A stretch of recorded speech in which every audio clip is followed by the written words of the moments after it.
Ethan Hale had always trusted his instruments more than his instincts.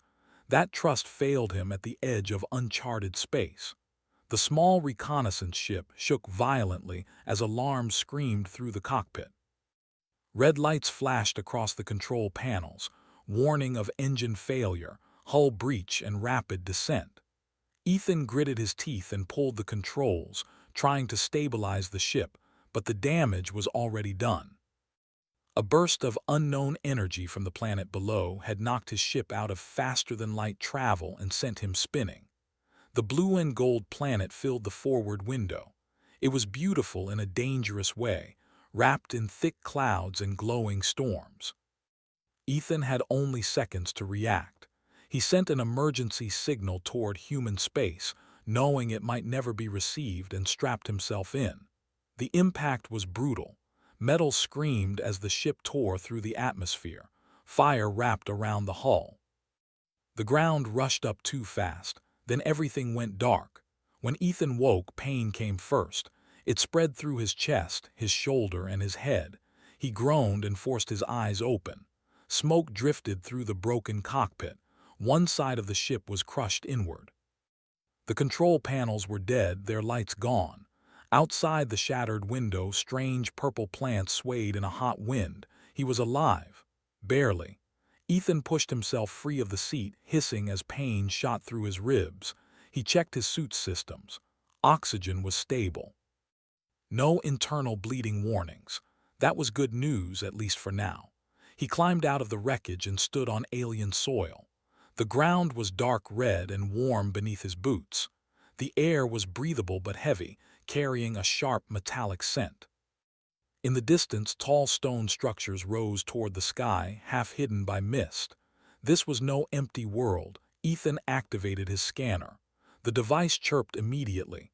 Life signs, many of them, and they were moving toward him. He didn't have time to hide. The first figures emerged from the forest a few minutes later. They were tall, broad-shouldered, and armored in dark metal that seemed grown rather than built.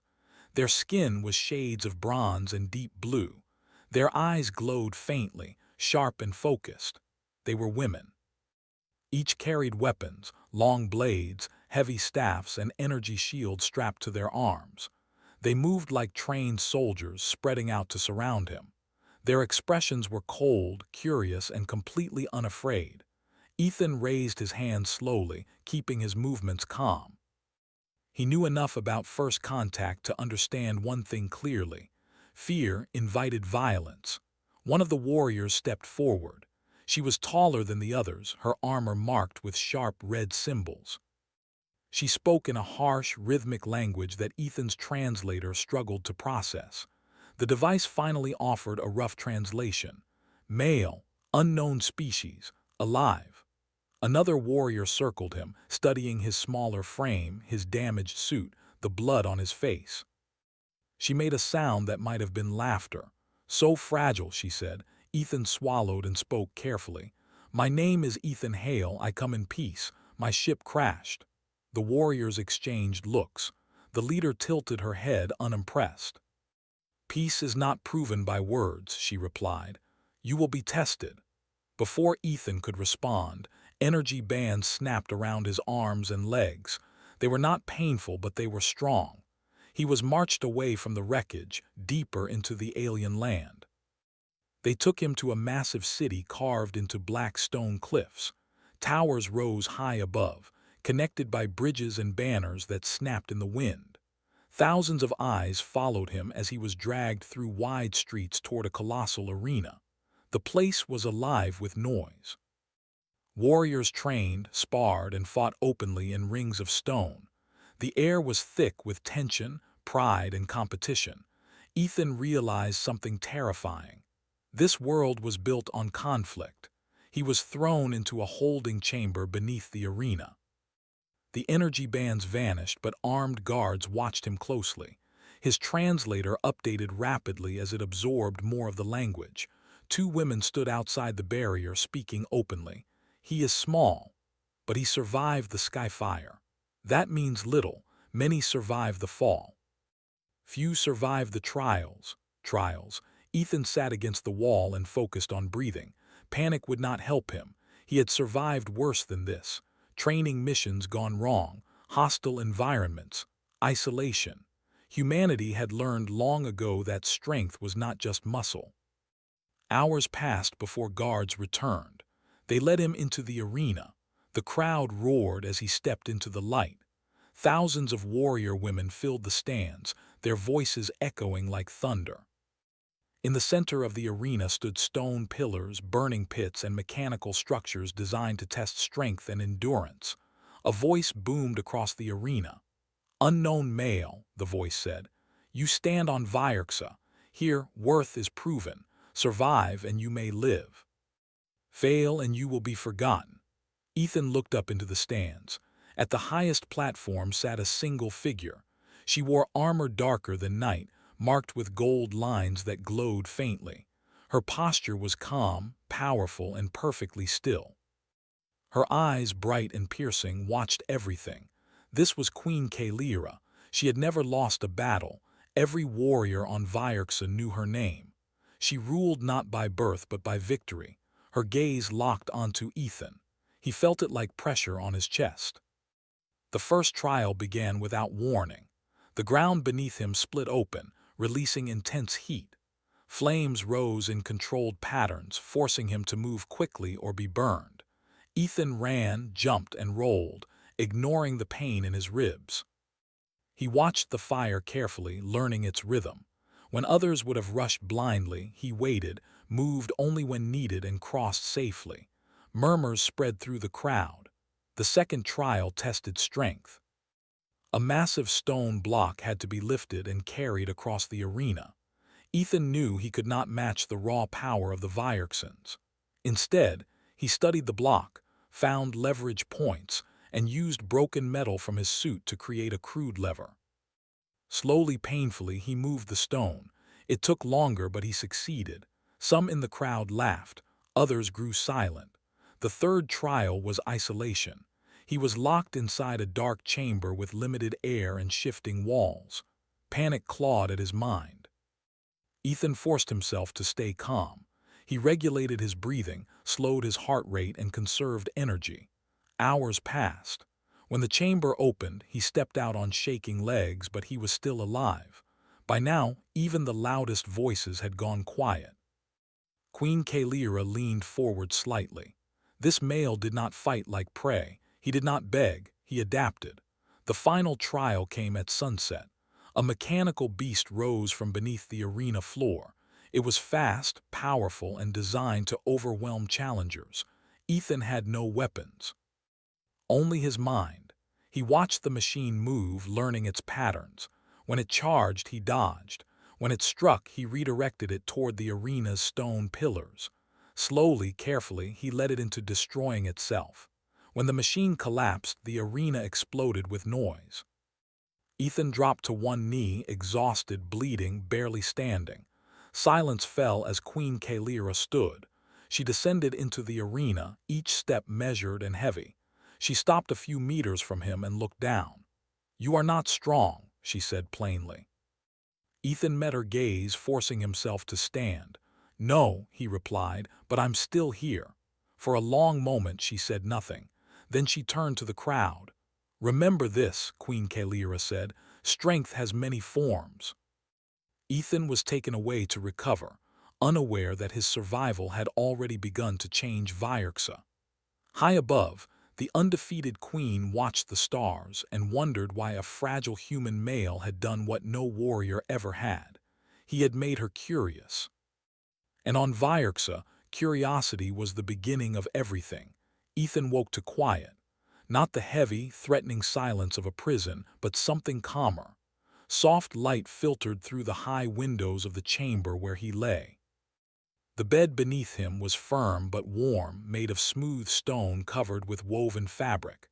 The air smelled clean, carrying a faint metallic scent mixed with something like herbs.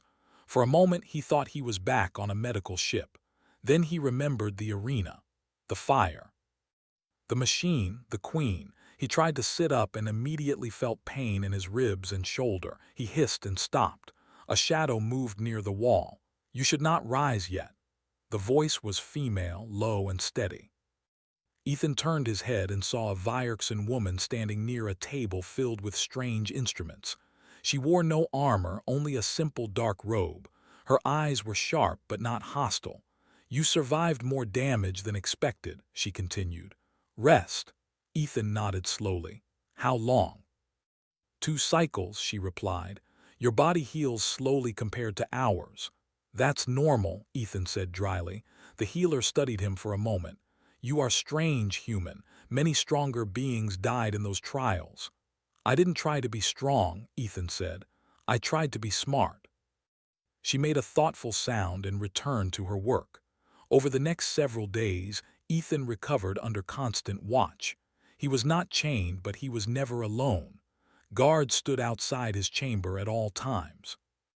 Warriors passed by often, stopping to look at him through the open archway. Some stared with curiosity, others with suspicion, a few with something like respect. Word of his survival had spread through the city. The translator implant in his suit continued learning the Vierxan language, allowing him to understand more each day. From overheard conversations, Ethan began to piece together the truth of this world. Vierxa was ruled by strength, but not chaos. Their society was built on combat trials, honor codes, and strict hierarchy. Females were the dominant warriors and leaders. Males existed, but they held little power and were chosen only if they proved useful or resilient. Mate selection was public, ritualized, and often violent. The queen stood above all. Kalira had earned her crown through victory alone. No one challenged her now. No one defeated her. She had no mate, no heirs, and no equal until Ethan arrived. On the 5th day, guards escorted him from the chamber and through the inner halls of the citadel. The architecture was massive and severe, but also carefully crafted. Every wall told stories of battles and champions carved into stone. They brought him into a circular hall with a polished black floor. At its center stood Queen Kalira. She wore light armor this time without weapons. Her posture was relaxed, but her presence filled the space. The guard stepped back, leaving Ethan alone with her. "You heal," she said. "Yes," Ethan replied. "Thanks to your healer." "You are under my protection," Kalira said. "No one will harm you without my word." Ethan hesitated. "Why?" Kalira studied him closely. "Because you interest me." He had expected many things. That was not one of them. "You survived without power," she continued. "You adapted without training. You faced death without noise. That is rare." "I didn't have much choice," Ethan said. "Choice defines worth," Kalira replied. "You chose how to face each trial." She began to walk slowly around him. Ethan resisted the urge to stiffen. Her gaze was intense, searching. "On Vierxa," she said, "mates are chosen by victory. Strength defeats strength, but you do not fit our measures." "That might be a good thing," Ethan said carefully. Kalira stopped in front of him. "It is a dangerous thing." Over the following weeks, Ethan's life settled into an uneasy routine. He was allowed to move freely within certain parts of the citadel. He trained lightly to regain strength, using modified exercises suited to his body. He spoke often with healers, engineers, and scholars who were curious about human technology and biology. He fixed broken machines using simple tools and clever workarounds.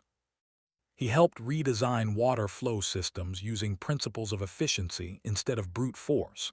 He treated wounded warriors using basic medical knowledge and calm patience. Slowly, attitudes began to shift. Warriors who once mocked him now watched silently. Some asked questions. Others offered help. A few even bowed their heads slightly when passing. Queen Kalira observed all of this. She invited Ethan to speak with her often, asking about humanity. He told her about Earth, about wars fought and survived, about how humans were not the strongest or fastest, but learned to endure, cooperate, and rebuild. "We survive because we adapt," Ethan said one evening as they stood on a high balcony overlooking the city. "We don't always win fights, we just keep going." Kalira looked out over her world. On Vierxa, we win or we fall. Maybe that's why you're alone, Ethan said before he could stop himself. Silence fell. He turned, ready to apologize, but Kalira did not look angry. She looked thoughtful.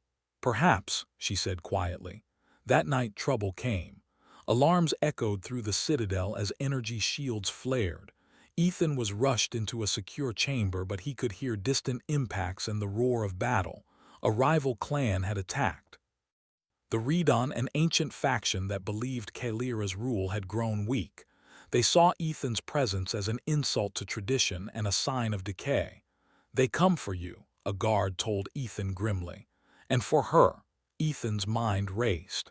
"Where is the queen?" In the upper command hall. Without waiting for permission, Ethan moved. Guards tried to stop him, but he spoke quickly, clearly. "They expect her to fight," he said. "That's what they know. Let me help differently." Perhaps it was desperation, perhaps curiosity. The guards let him pass. In the command hall, Kalira stood over a tactical display showing enemy movements. She turned sharply as Ethan entered. "You should not be here," she said. "They're trying to provoke you," Ethan replied. "If you meet them head-on, they'll draw you into their rules." Kalira's jaw tightened. "I do not fear their rules." "I know," Ethan said, "but they don't fear yours either. Let me show you something else." Time was short. Against all tradition, Kalira listened. Ethan proposed a strategy based on misdirection and coordination rather than direct confrontation. Small units, controlled retreats, cutting supply lines, turning strength into exhaustion. It went against everything Vierxan warriors were taught. Kalira made a decision that shocked her commanders. "Do it," she ordered. The battle lasted through the night. When dawn came, the Redon forces were broken, not by overwhelming force but by confusion and collapse. They retreated in disgrace. The city survived. Word spread faster than fire. The human had helped save Vierxa. That day, Queen Kalira stood before the clans and invoked an ancient law, a law so old it had not been used in generations. "The right of sovereign choice," she declared. Gasps filled the chamber. By this law, the queen could choose a mate without combat, based on merit beyond strength. Eyes turned toward Ethan. He felt the weight of thousands of stares. "I choose," Kalira said, her voice steady, "the one who stood without armor and changed the course of battle." The hall erupted in chaos. Some shouted in anger, others in disbelief. A few watched in silent awe. Ethan stood frozen, heart pounding. Kalira turned to him. "You do not have to accept," she said quietly. "This path is dangerous." Ethan met her gaze. "So was crashing on your planet." For the first time, a small smile touched the queen's face. But far beyond Vierxa, hidden eyes watched. Human signals had been detected. And the galaxy was beginning to pay attention. The reaction to Queen Kalira's declaration did not fade with time. It grew stronger. In the days that followed, the citadel buzzed with tension. Warriors argued openly in the halls. Clan leaders demanded councils. Ancient banners were brought out, symbols of laws not used for centuries. Some saw the queen's choice as wisdom, others called it weakness. Ethan felt it everywhere he went. Whispers followed him through the corridors. Some warriors lowered their eyes in respect. Others stared with open anger. A few looked at him as if he were a dangerous weapon they did not understand. Kalira did not withdraw her decision. Instead, she stood taller. "The choice is made," she told the High Council, "and it will be tested as all things are." That test came sooner than anyone expected. Human space finally answered Ethan's emergency signal. A human exploration fleet arrived at the edge of the Vierxa system, cautious but alert. Their scans quickly detected heavy weapons, energy shields, and large-scale military movement on the planet below. To them, Vierxa looked like a threat. At the same time, neighboring alien powers noticed the human fleet. Old rivals of Vierxa saw opportunity. If war came, they would benefit. Tension wrapped the system like a tightening fist. Ethan stood beside Kalira on the observation platform as human ships appeared in orbit, bright points against the stars. "That's my people," he said quietly. "They bring war?" Kalira asked. "They bring fear," Ethan replied, "and fear makes mistakes." Below them, Vyerkson defenses powered up. Ancient cannons turned toward the sky. The clans prepared for battle, eager to prove strength. Ethan felt the weight of two worlds pressing against him. If fighting began, humans would not understand Vyerkson honor. Vyerksons would not understand human restraint. Millions could die. Kalira looked at him. "You stand between us," she said. "Not as a shield, as a bridge." Ethan nodded. "Then let me speak." Against all tradition, Kalira allowed a human male to address both the High Council and the approaching human fleet. Ethan spoke first to the Vyerksons. "This planet is strong," he said, "but strength alone does not protect it anymore. The galaxy is watching. If you strike first, you confirm every fear they have. If you listen, you control the future." Some warriors scoffed, others listened. Then he addressed humanity. Using a secure channel, Ethan spoke to the fleet commanders. "Vyerksa is not your enemy," he said. "They are proud, not cruel. They test worth differently. I survived because they value resilience, not slaughter. Stand down your weapons. Let me finish this." There was long silence. Finally, the human fleet slowed. Weapons powered down, but shields remained active.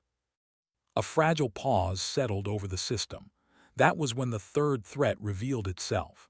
A coalition of alien raiders jumped into the system without warning.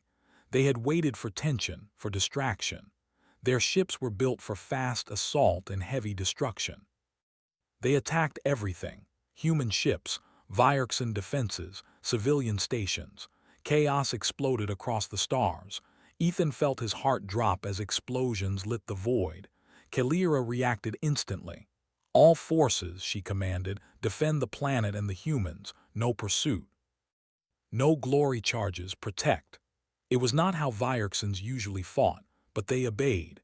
Human and Vyerkson forces fought side by side for the first time. The difference was clear. Vyerksons hit hard and close. Humans coordinated, adapted, and covered weaknesses. Ethan moved through command centers, translating tactics, adjusting plans, calming panic. He did not fire a weapon. He did not need to. When the battle ended, the raiders were gone. Some fled. Some were destroyed. None reached the surface. Silence returned to the stars. The human fleet sent a single message: "Request diplomatic contact."